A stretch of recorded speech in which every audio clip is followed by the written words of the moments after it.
কৃষ্ণ, এইসব কি? এটা এটা তো আমার ঘুরে ঘুরে বিক্রি করা বাঁশির দোকান। যখন যেখানে ইচ্ছে নিয়ে যেতে পারি।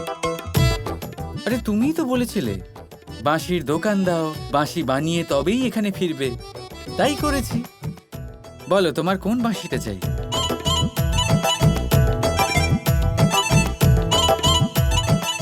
কৃষ্ণ, যখন তোমার এই বিশেষ আর সুন্দর বাঁশি কেউ কিনছে না, তখন এই সাধারণ বাঁশি কে কিনতে চাইবে?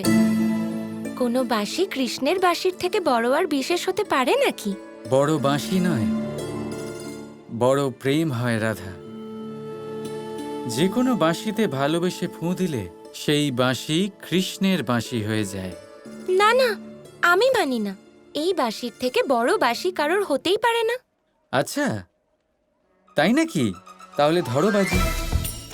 সবার আগে কার বাঁশি বিক্রি হয় দেখি, তোমার না আমার? আচ্ছা, বাজি লড়ছ? আগে হ্যাঁ। ঠিক আছে, দেখি। হ্যাঁ দেখা যাক।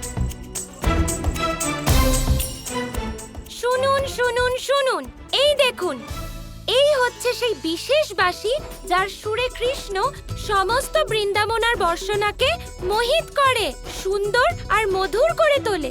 দেখুন কত সুন্দর আর বিশেষ বাঁশি, শুধুমাত্র 10 মুদ্রা আপনাদের জন্য। দেখুন।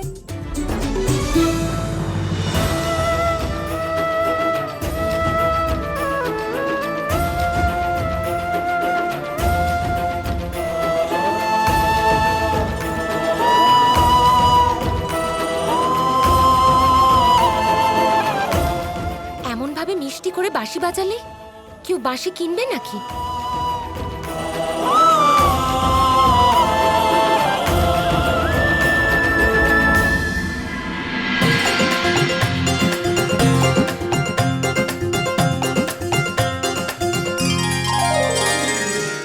এটা কি করে সম্ভব যে বাঁশি কৃষ্ণ নিজে বানিয়েছে সেইগুলো বিক্রি হচ্ছে, আর যেটা কৃষ্ণ এতবার বাজিয়েছে তার কোনো গ্রাহকই নেই?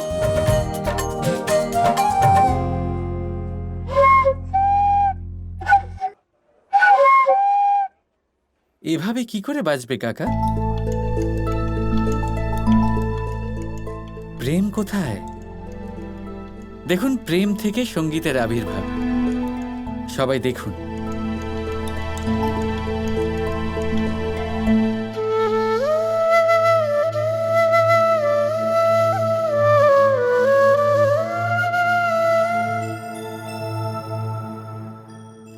প্রেম